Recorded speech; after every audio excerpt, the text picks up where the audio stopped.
احمدہ ونصلی علی رسولہ الکریم اما بعد بسم اللہ الرحمن الرحیم۔ آخری گزارش۔ صوفیہ نے لکھا ہے کہ نماز حقیقت میں اللہ جل شانہ کے ساتھ مناجات کرنا اور ہم کلام ہونا ہے، جو غفلت کے ساتھ ہو ہی نہیں سکتا۔ نماز کے علاوہ اور عبادتیں غفلت سے بھی ہو سکتی ہیں، مثلاً زکوٰۃ ہے کہ اس کی حقیقت مال کا خرچ کرنا ہے۔ یہ خود ہی نفس کو اتنا شاق ہے کہ اگر غفلت کے ساتھ ہو تب بھی نفس کو شاق گزرے گا۔ اسی طرح روزہ، دن بھر کا بھوکا پیاسا رہنا، صحبت کی لذت سے رکنا کہ یہ سب چیزیں نفس کو مغلوب کرنے والی ہیں۔ غفلت سے بھی اگر ہو جائے تو نفس کی شدت اور تیزی پر اثر پڑے گا، لیکن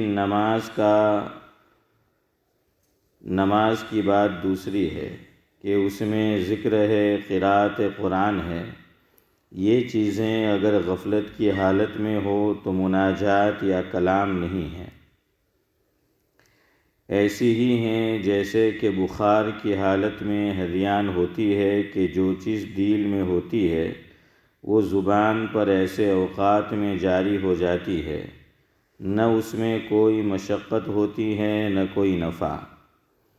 اسی طرح چونکہ نماز کی عادت پڑ گئی ہے، اس لیے اگر توجہ نہ ہو تو عادت کے موافق بلا سوچے سمجھے زبان سے الفاظ نکلتے رہیں گے، جیسا کہ سونے کی حالت میں اکثر باتیں زبان سے نکلتی ہیں کہ نہ سننے والا اس کو اپنے سے کلام سمجھتا ہے نہ اس کا کوئی فائدہ ہے۔ اسی طرح حق تعالی شانہ بھی ایسی نماز کی طرف التفات اور توجہ نہیں فرماتے جو بلا ارادے کے ہو۔ اس لیے نہایت اہم ہے کہ نماز اپنی وسعت و ہمت کے موافق پوری توجہ سے پڑھی جائے، لیکن یہ امر نہایت ضروری ہے کہ اگر یہ حالات اور کیفیات جو پچھلوں کی معلوم ہوئی ہیں حاصل نہ بھی ہوں، تب بھی نماز جس حال سے بھی ممکن ہو ضرور پڑھی جائے۔ یہ بھی شیطان کا ایک سخت ترین مکر ہوتا ہے، وہ یہ سمجھائے کہ بری طرح نماز پڑھنے سے تو نماز نہ پڑھنا ہی اچھا ہے۔ یہ بات بالکل غلط ہے، نہ پڑھنے سے بری طرح کا پڑھنا ہی بہتر ہے، اس لیے کہ نہ پڑھنے کا جو عذاب ہے وہ نہایت ہی سخت ہے۔ حتیٰ کہ علماء کی ایک جماعت نے اس شخص کے کفر کا فتویٰ دیا ہے جو جان بوجھ کر نماز چھوڑ دے، جیسا کہ پہلے باب میں مفصل گزر چکا ہے۔ البتہ اس کی کوشش ضرور ہونا چاہیے کہ نماز کا جو حق ہے اور اپنے اکابر اس کے مطابق پڑھ کر ہمیں دکھا گئے ہیں، حق تعالی شانہ اپنے لطف سے اس کی توفیق عطا فرمائے اور عمر بھر میں کم از کم ایک ہی نماز ایسی ہو جائے جو پیش کرنے کے قابل ہو۔ اخیر میں اس امر پر تنبیہ بھی ضروری ہے کہ حضرات محدثین رضی اللہ عنہم اجمعین کے نزدیک فضائل کی روایات میں توسع ہے اور معمولی ضعف قابل تسامح۔ باقی صوفیاء کرام رحمہم اللہ کے واقعات تو تاریخی حیثیت رکھتے ہی ہیں، اور ظاہر ہے کہ تاریخ کا درجہ حدیث کے درجے سے کہیں کم ہے۔ وما توفیقی الا باللہ، علیہ توکلت والیہ انیب۔ ربنا ظلمنا انفسنا وان لم تغفر لنا وترحمنا لنکونن من الخاسرین۔ ربنا لا تؤاخذنا ان نسینا واخطأنا، ربنا ولا تحمل علينا إصرا كما حملته على الذين من قبلنا، ربنا ولا تحملنا ما لا طاقة لنا به، واعف عنا واغفر لنا وارحمنا أنت مولانا فانصرنا على القوم الكافرين۔ وصلی اللہ تعالی علی خیر خلقہ سید الاولین والآخرین وعلى آلہ واصحابہ واتباعہم وحملة الدین المتین برحمتک یا ارحم الراحمین۔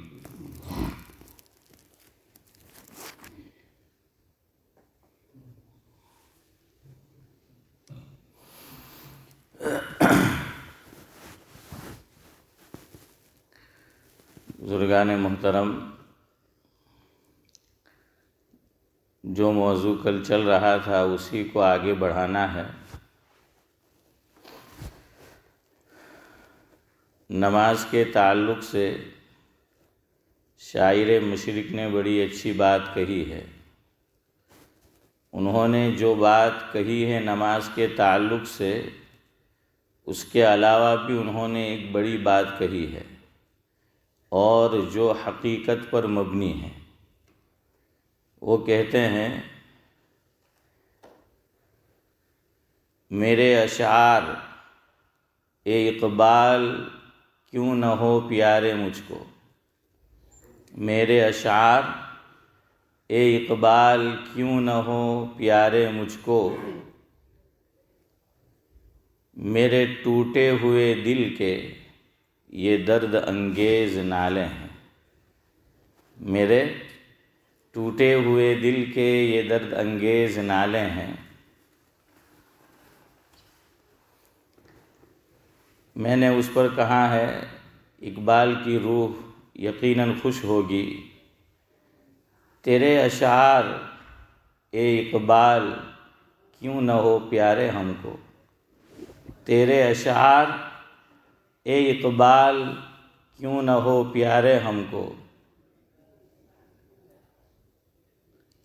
ہمارے غافل دلوں پہ لگے کھولتے یہ تالے ہیں، ہمارے غافل دلوں پہ لگے کھولتے یہ تالے ہیں۔ تو واقعتاً اقبال نے یہی بات کی ہے کہ ہمارے دلوں پہ جو غفلت کے تالے لگے ہوئے ہیں، اقبال کی شاعری کو اگر غور سے سمجھ کر پڑھا جائے تو وہ انسان کو جھنجھوڑ دیتی ہے، انقلاب پیدا کر سکتی ہے۔ اقبال نے، اللہ نے کیا فرمایا کہ اگر تم مجھ سے محبت کرنا چاہتے ہو تو کیا کرو، کس کی اتباع کرو؟ حضور کی اتباع کرو، نبی کریم صلی اللہ علیہ وسلم کی اتباع کرو۔ تو اقبال نے کہا کہ کی محمد سے وفا تو نے تو ہم تیرے ہیں، کی محمد سے وفا تو نے تو ہم تیرے ہیں، یہ جہاں چیز ہے کیا لوح و قلم تیرے۔ تو بالکل یہی بات ہے۔ اور ایک مقام پر کہتے ہیں کہ بجھی عشق کی آگ تو اندھیر ہے، بجھی عشق کی آگ، عشق سے مراد یہاں کسی عورت سے یا مجازی عشق نہیں ہے، بلکہ اللہ اور اللہ کے رسول سے عشق ہے۔ تو وہ کہتے ہیں کہ بجھی عشق کی آگ تو اندھیر ہے، مسلمان نہیں راکھ کا ڈھیر ہے۔ اقبال ایسے مسلمان کو مسلمان ہی نہیں مانتے کہ جن کے دل میں اللہ کی محبت اور نبی سے عشق نہ ہو۔ تو وہ کہتے ہیں کہ یہ چیز نہیں ہے تو پھر وہ مسلمان نہیں ہے، وہ کیا ہے؟ وہ تو راکھ کا ڈھیر ہے۔ اور آج دنیا ہمیں یہی سمجھ رہی ہے کہ ہم دنیا والوں کے نزدیک بالکل بے وقت ہے، بالکل راکھ کا ڈھیر جو ہیں وہ بنے ہوئے ہیں، شاید کمی اسی عشق کی ہے۔ اسی لیے اقبال نے ایک دن تہجد میں اٹھ کر یہ ربائی کہی، فارسی زبان میں ہے، کہ وہ کہتے ہیں کہ شب پیش خدا بگرستم زار، مسلمانہ چرا خارند و زارن، ندا آمد نمی دانی کے این قوم، دلے دارند محبوبے نہ دارند۔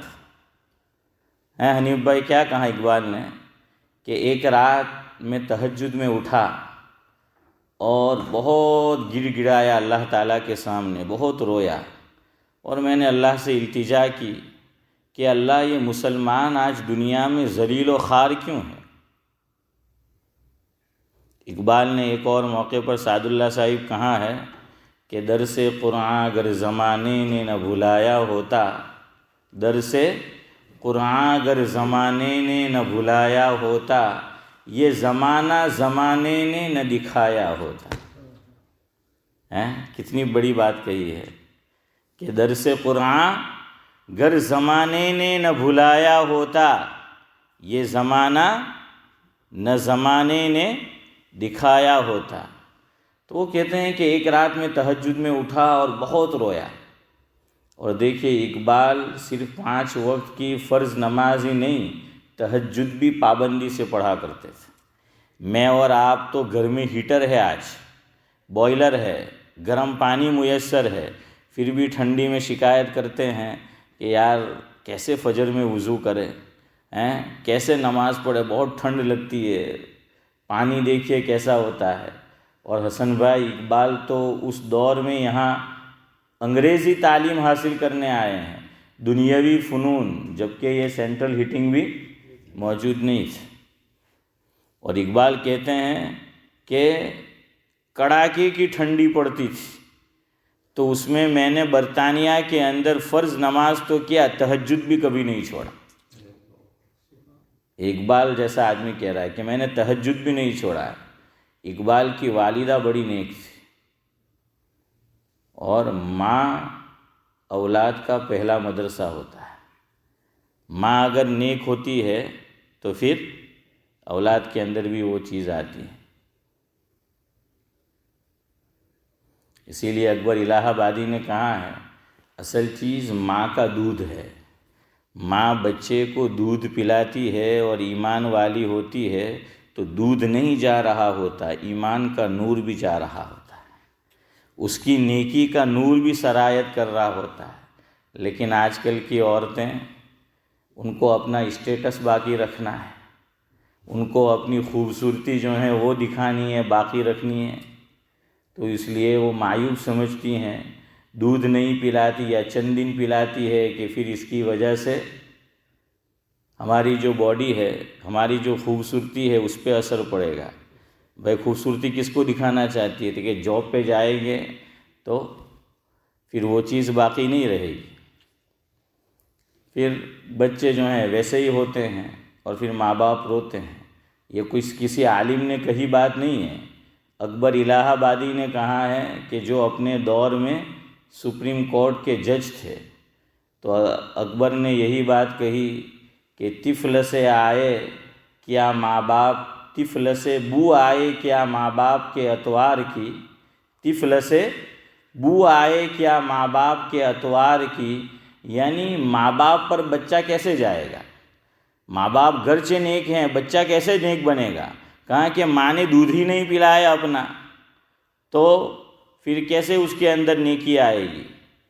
اور تعلیم ہی صحیح جگہ نہیں دلوائی، تو وہ کہتے ہیں کہ طفل سے بو آئے کیا ماں باپ کے اطوار کی، دودھ ڈبے کا اور تعلیم سرکار کی۔ حسن بھائی، دودھ کس کا؟ ڈبے کا، کہ جا کے دیکھتے ہیں کہ موریسن میں ایسے میں ہے، آفر میں ہے، یا کاون گیٹ آفر میں ہے، تو پھر وہ کاو اور گیٹ ہی پیدا ہوں گے، ویسے ہی جو ہیں ویسی حرکت ہوگی پھر۔ تو آج اولاد ماں باپ سے محبت نہیں کرتی، کیوں؟ تو نے دودھ ہی نہیں پلایا۔ ماں دودھ پلاتی ہے تو گویا کہ اپنے جسم کا ایک عضو وہ اس کے لیے اس نے وقف کر دیا ہے، تو وہ پھر ہوتا ہے۔ اس لیے تو ذاکر بھائی پہلے لڑتے بھی تھے، تو چونکہ ماں کا دودھ پیا ہوتا تھا تو کیا کہتے تھے کہ تاری ماں نے چھٹی نو دودھ یاد نہیں دیواڑی دیم تو منہ کہے بولتے تھے نا، کہ تیری امی کی چھٹی کا دودھ تجھے یاد کرا دوں گا۔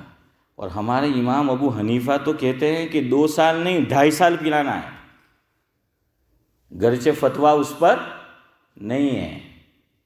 دیکھیں شریعت نے ہر چیز کی حد مقرر کی ہے۔ ماں دودھ بھی پلائے گی اپنے بیٹے یا بیٹی کو تو صدیق بھائی کتنا عرصہ پلائے گی؟ 2 سال پلائے گی. 2.5 تو میں نے کہا، لیکن فتویٰ اس پر نہیں ہے. فتویٰ اس پر ہے کہ 2 سال، کہ 2 سال دودھ پلائے. لیکن اگر کسی خاص وجہ سے پلانا پڑ جائے تو 2.5 سال تک بھی پلا سکتی ہے، کسی خاص وجہ سے. یہ جملہ میں بڑھا رہا ہوں. تو امام ابو حنیفہ علیہ الرحمہ کے یہاں 2.5 سال ہے. بہرحال میں آپ کو یہ کہہ رہا تھا کہ اقبال تہجد میں اٹھے اور اٹھنے کے بعد کہنے لگے کہ میں اللہ تعالیٰ کے سامنے بہت رویا، بہت گڑ گڑایا کہ آج دنیا میں مسلمان اتنا ذلیل و خوار کیوں ہو رہا ہے. اور دیکھیے ماں نے دودھ پلایا ہوتا ہے تو 70 سوروں کے آگے ایک شیرنی کافی ہو جاتی ہے. اشارہ سمجھیے ہیں؟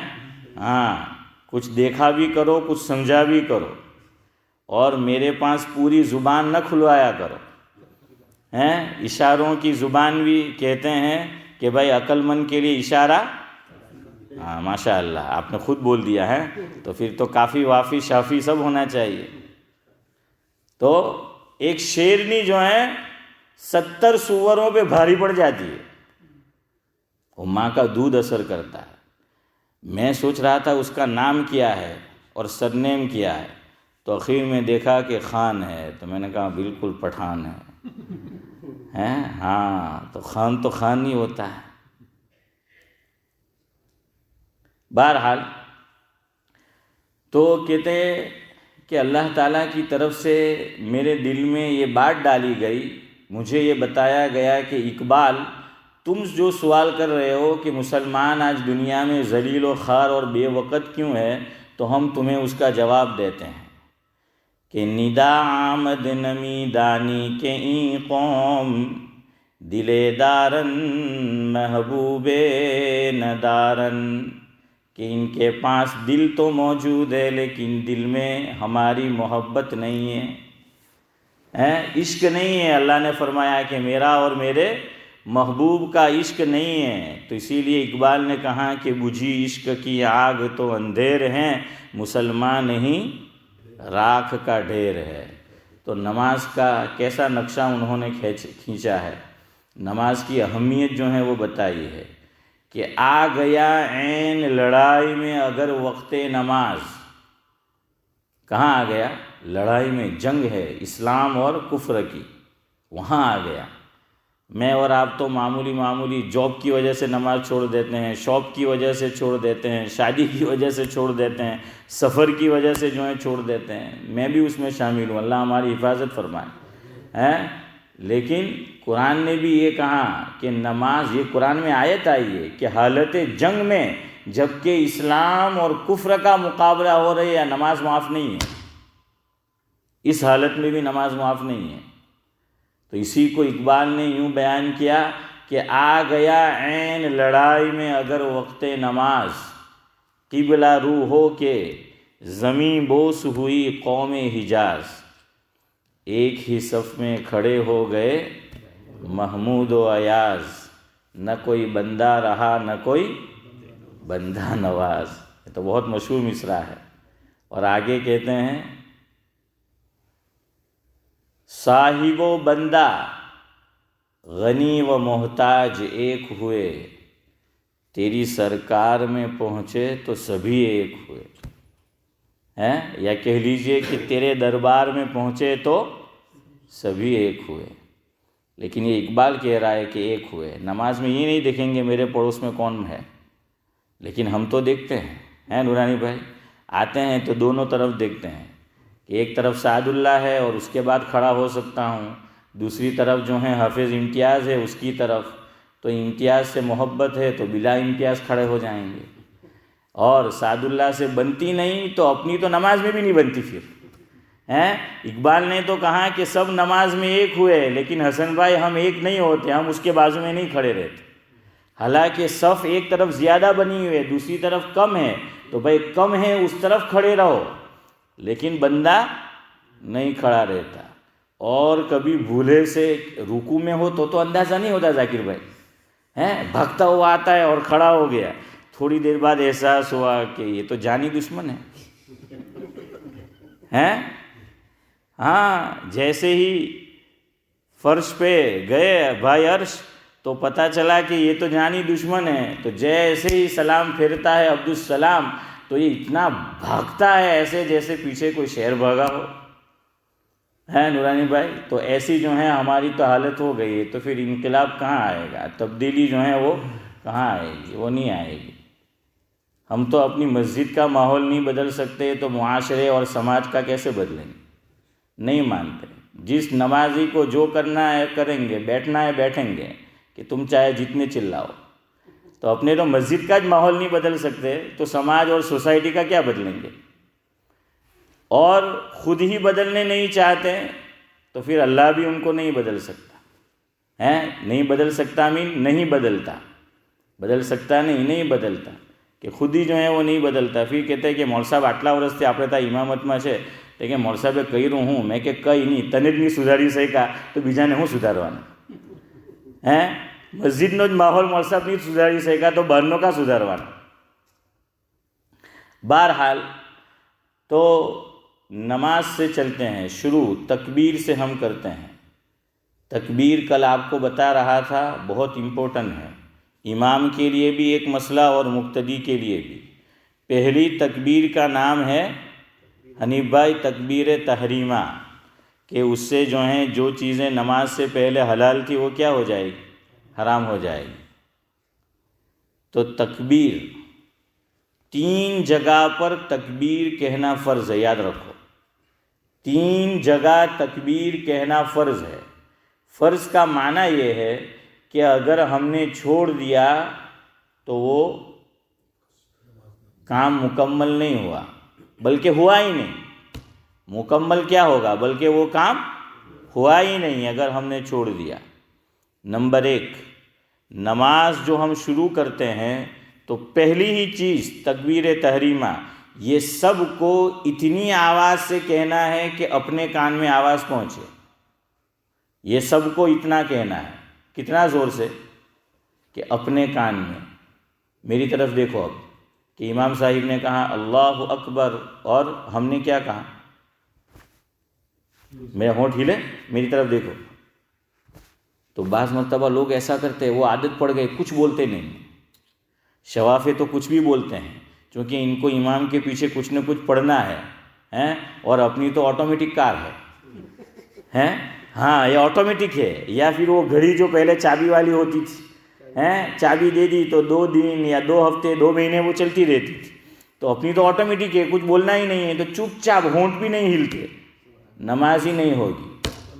یاد رکھیو، پہلی تکبیر سب کو، سارے مقتدی کو اتنی زور سے کہنا ہے کہ اپنے کان میں ہماری آواز پہنچ جائے۔ جیسے ہم نیوز پیپر پڑھتے ہیں، جو ریڈ کرتے ہیں نیوز پیپر کو، اور اس وقت ہمارے ہونٹ نہیں ہل رہے ہوتے بلکہ ہم پڑھتے چلے جاتے ہیں، تو اس طرح کبھی نماز نہیں ہوتی۔ تو ہم اکیلے نماز پڑھتے ہیں، چاہے فرض ہو، واجب ہو، سنت ہو، نفل ہو، تب تو ہم اتنی زور سے اللہ اکبر کہتے ہیں کہ کان میں آواز جائے۔ یہ پرابلم ہوتا ہے کب؟ جماعت کے ساتھ، کہ ہم مقتدی ہے، امام کے پیچھے نماز پڑھ رہے تو بس خالی ہاتھ اوپر لے گئے۔ اچھا، مسئلہ سارا ہمارے عارف بھائی الٹا ہے۔ شریعت میں اہمیت زبان سے کہنے کی ہے، اور ہمارے نزدیک زیادہ اہمیت ہاتھ اٹھانے کی ہے۔ ہم ہاتھ اٹھانا اس کو زیادہ اہم سمجھتے ہیں بنسبت تکبیر پڑھنے اور بولنے کے، حالانکہ شریعت میں مسئلہ الٹا ہے۔ ہاتھ اٹھانا، چاہے آپ کندھوں تک اٹھائے، چاہے آپ کانوں کی لو تک اٹھائے، یا اس سے کم و بیش نہیں بھی اٹھایا آپ نے، نماز ہو جائے گی۔ نہیں بھی اٹھایا، میں یہ کہہ رہا ہوں، جان بوجھ کے ایسا کرنا نہیں ہے۔ کل آپ اس کو عمل میں مت لائیو کہ چلو مول صاحب کیધું تو آپ کالے ہوارے فجરમાં એના پر عمل کر ہی لیے ہیں۔ تو یہ میرے کہنے کی میں مقصد نہیں ہے عارف بھائی، میں یہ نہیں کہنا چاہتا، لیکن کبھی ایسا ہو گیا کہ ہاتھ نہیں اٹھایا تب بھی نماز ہو جائے گی۔ کیوں؟ ہاتھ اٹھانا چاہے یہاں تک اٹھاؤ چاہے یہاں تک اٹھاؤ، وہ سنت ہے، اور سنت نماز میں کوئی بھی چھوٹ جائے نماز ہو جاتی ہے، اور ایسی ہو جاتی ہے نماز کہ سجدہ سہو بھی نہیں آتا۔ یاد رکھو کسی بھی سنت کے چاہے جان بوجھ کر چھوڑی ہو چاہے بھول کر، واجب جان بوجھ کر چھوڑا تو سجدے سہو سے کام نہیں بنے گا، لیکن سنت کسی نے جان بوجھ کر چھوڑ دیا اس کو حسن بھائی تب بھی نماز ہو جائے گی، سجدے سہو کی بھی ضرورت نہیں ہے۔ تو یہ ہے ہاتھ اٹھانا، یہ ہمارے نزدیک زیادہ اہم ہے۔ اور زبان سے بولنا تو ہم لوگ بس ایسے ہی جو ہے ہاتھ اٹھا لیتے ہیں، زبان سے بولتے ہی نہیں ہیں، یہ نماز ہی نہیں ہوتی۔ یہ تو کار کو اسٹارٹ کرنا ہے، کی ہے، آپ کار جو ہے وہ اسٹارٹ کرو، آگے جو ہے وہ چلے گی۔ اس لیے یاد رکھو اتنی زور سے بولنا ہر آدمی کہ خود اپنے کان میں آواز پہنچ سکے۔ اللہ جزائے خیر دے علامہ عبدالحی لکھنوی علیہ الرحمہ کو، انہوں نے ایک مسئلہ لکھا ہے کہ بھائی اگر کسی وجہ سے اتنی زور سے نہیں کہہ پائے کہ کان میں آواز پہنچ سکے، بس صرف اس کے ہونٹ نے حرکت کی تب بھی نماز ہو جائے گی۔ یہ ایمرجنسی کچھ ایگزٹ نکال کے لائے ہیں، ہاں یہ کچھ ایمرجنسی لے کر آئے کہ بھائی کم از کم ہونٹ بھی کیا ہو جائے، وہ حرکت کر لے، وہ ہل جائے تو اس کی نماز وہ ہو جائے گی۔ یہی مسئلہ یاد رکھو قرات کرنے کا ہے۔ قرات یہ بھی اتنی زور سے کرنا ہے کہ ہمارے کان میں آواز پہنچ سکے، لیکن بہت زور سے نہیں کرنا ہے۔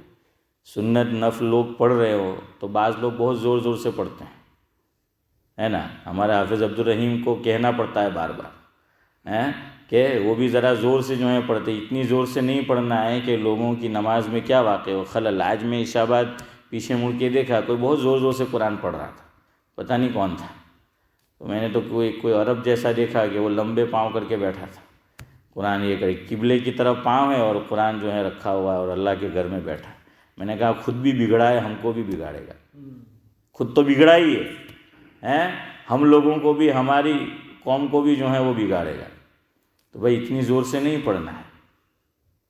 اگر آپ لوگ نماز میں مشغول ہے آہستہ آہستہ پڑھو، زور سے جو ہے وہ نہ پڑھو۔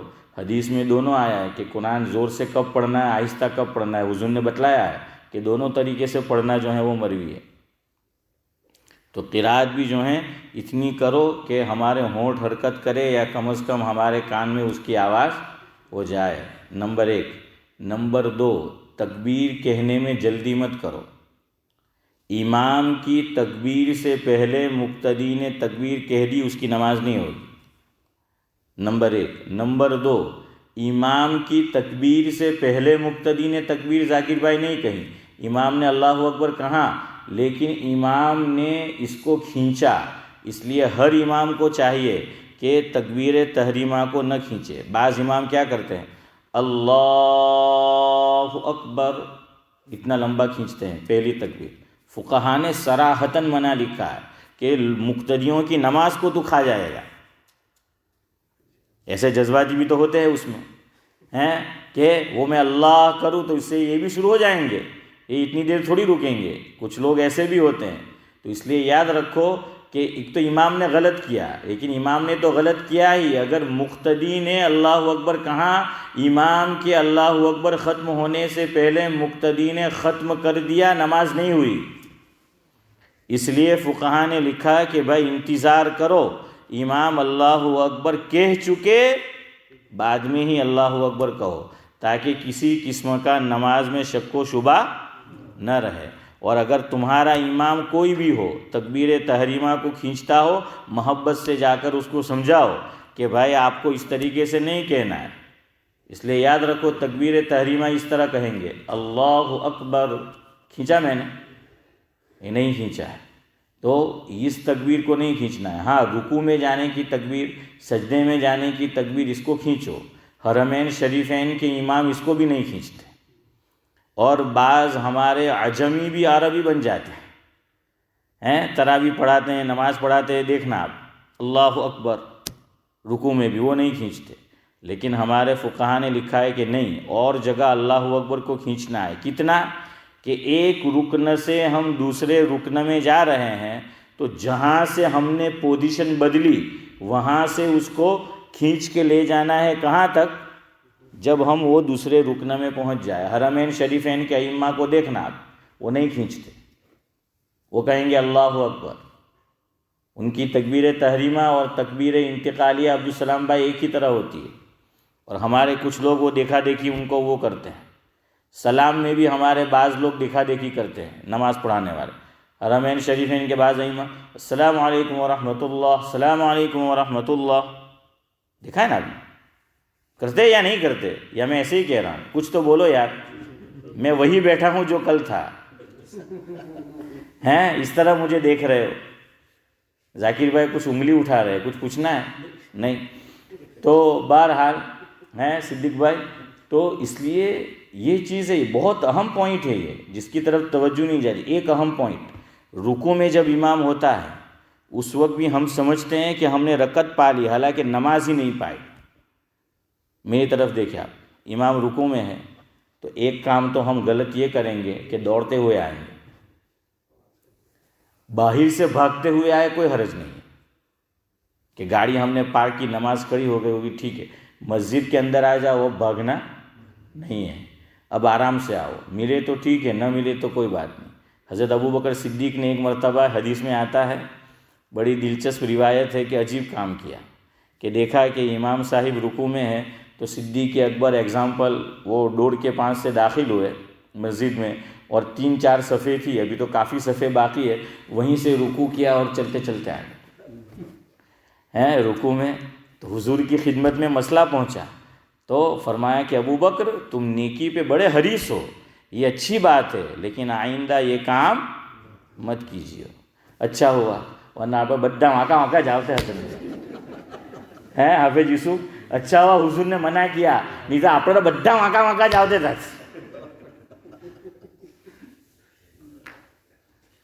تو کہاں کہ نیکی کی حرص اچھی ہے، لیکن آئندہ ایسا مت کیجیے۔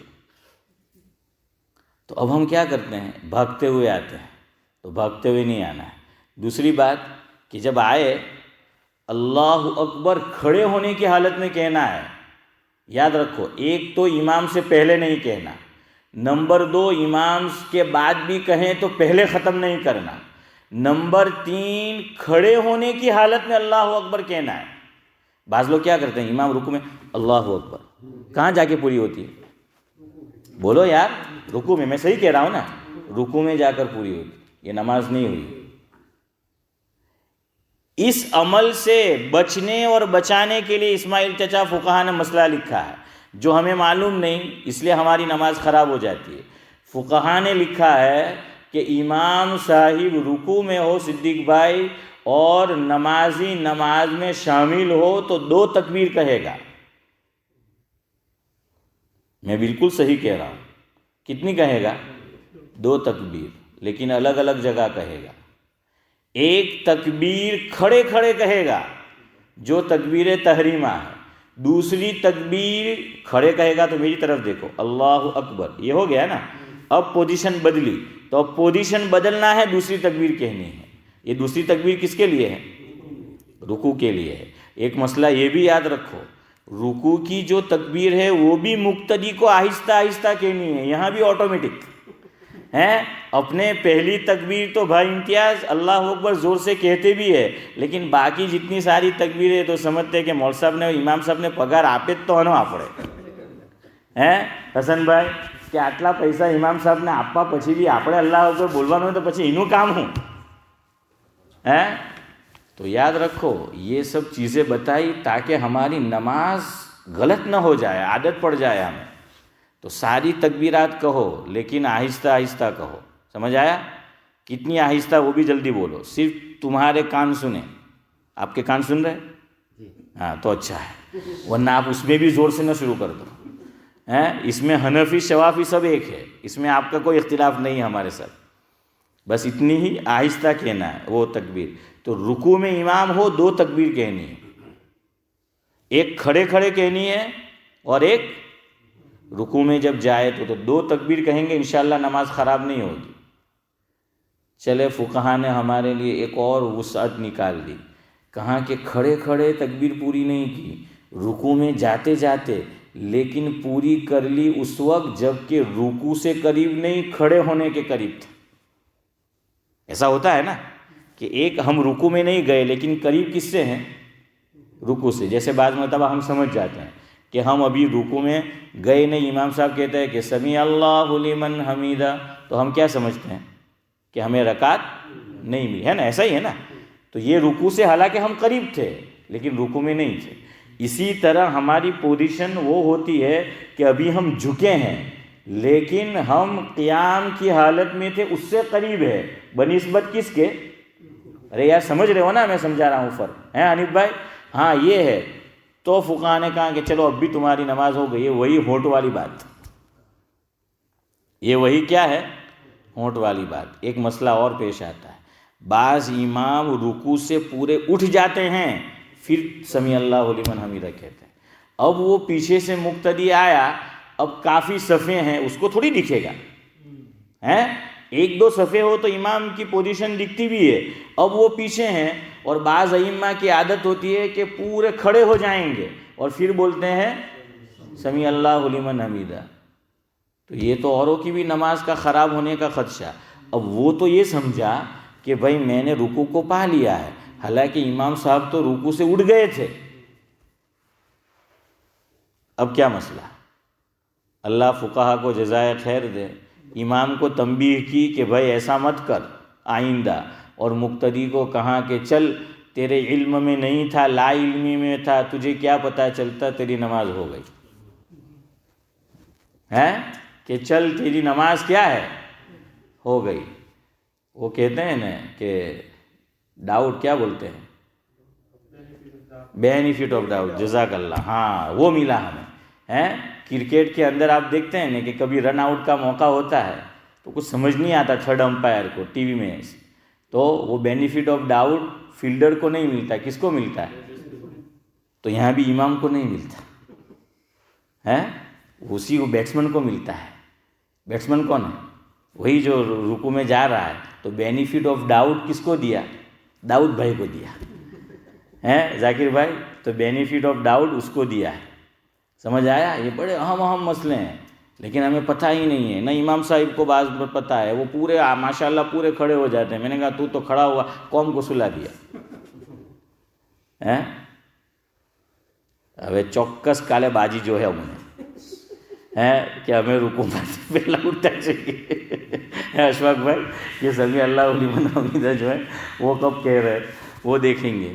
اب کل سب سے پہلے فجر میں مجھے ہی سنبھالنا پڑے گا ہیں، نہیں تو کہ یہ چھینڈے پکڑایو. ارے یار امام تو کیوں چور کے تو اسماعیل چچا. تو بہرحال میں آپ کو کہہ رہا تھا کہ یہ مسئلہ بڑا اہم ہے امام کے لیے بھی اور مقتدی کے لیے بھی. سمجھ آیا؟ تو نمبر 1 تکبیر کہنا یہ فرض ہے. تو بھائی سب زبان سے کہیں گے نا، ہاں، اور اتنی زور سے کہ خود جو ہے وہ سن سکو. اور یہ ہر نماز میں، چاہے ہم اکیلے نماز پڑھیں چاہے ہم جماعت سے پڑھیں. نمبر 1. نمبر 2 اہتمام کرو امام سے پہلے تکبیر نہیں کہنی. وہ تو الحمدللہ ہم نہیں کہتے عام طور پر، لیکن اس میں گڑبڑ ہوتی ہے کہ وہ امام تکبیر کو کھینچتا ہے تو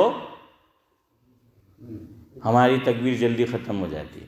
اور حرمین شریفین کے ائمہ جو ہیں ان کا اتباع ہم نہیں کریں گے. کیوں؟ قرآن نے کہا ہے کہ وَأَقِمِ الصَّلَاةَ لِذِكْرِي. قرآن نے یہ کہا کہ نماز پوری کی پوری ذکر ہے. یہ قرآن کی آیت ہے، حافظ یوسف حافظ امتیاز کو پوچھ لو. وَأَقِمِ الصَّلَاةَ لِذِكْرِي کون سے پارے میں حافظ امتیاز؟ آپ بھی رمضان آ رہا ہے، رمضانی حافظ ہے میری طرف. تو بہرحال اب یہ پورے ذکر کیا مطلب کہ ایک رکن سے تم اٹھو دوسرے رکن میں جاؤ، وہاں تک پورے رکن کو یہ محیط ہونا چاہیے. اگر میں نے مان لو کہ میں رکوع سے اٹھا، ٹھیک ہے، سمیع اللہ لمن حمیدہ ربنا لک الحمد، میں سجدے میں جاتا ہوں اللہ اکبر، ابھی میں آدھے بھی نہیں پہنچا اور اللہ اکبر ختم ہو گیا، تو اتنا حصہ تو ذکر سے چھوٹ گیا نا نماز کا. یہ کہنا چاہتے ہیں فقہا کہ بھائی نماز پوری کی پوری ذکر ہے.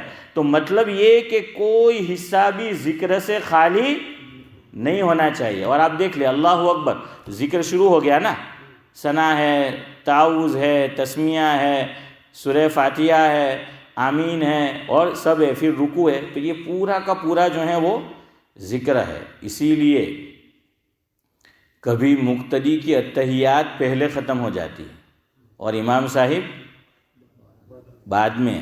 ہاں آج سعد اللہ صاحب نے بہت دھیمے سے بولا، میں سمجھے گا کہ چپ رہے گے، لیکن چپ رہے تو پھر سعد اللہ ہی کیا ہوا. تو بہرحال وہ امام صاحب، تو اب ہم لوگ کیا کرتے ہیں حسن بھائی،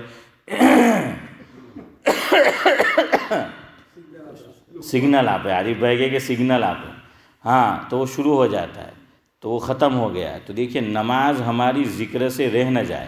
اچھا سورہ فاتحہ تو مقتدی نہیں پڑھتا، سورت بھی نہیں پڑھتا، آپ کہیں گے رہ گئی، ارے بھائی اس میں تو انجن ڈبے کو کھینچ رہا ہے تو وہ چالو ہے. تو اگر یاد رکھو مسئلہ، ہماری اتحیات جلدی پوری ہو جائے، اتحیات کا مطلب ہے درود شریف بھی اور درود شریف کے بعد کی دعا بھی، تو اب ہم چپ ہو جاتے ہیں. اب چپ ہو گئے تو ہمارا تو حال یہ ہے نورانی بھائی کہ کچھ دیر ہم نماز میں خاموش رہیں گے تو وسوسہ آوانو چالو تھے جائے حسن بھائی. سارے وسوسے صدیق بھائی ہمیں کہاں آتے ہیں؟ ہاں علماء نے لکھا ہے کہ 2 جگہ وساوس بہت آتے ہیں، 2 جگہ، ایک اچھی جگہ ہے اور ایک گندی جگہ ہے. ایک نماز جو سب سے بہتر عمل ہے، دوسرا ٹوائلٹ. اس لیے کہاں کہ ٹوائلٹ میں زیادہ وقت مت گزارو، چونکہ وہاں ذکر تو کر نہیں سکتے، تو شیطان طرح طرح کے خیالات ڈالے گا. હવે આપણે તો હર ટોયલેટમાં જેડાનો ફોન આવ્યો તો લોકો જલ્દી નીકળે જ નહીં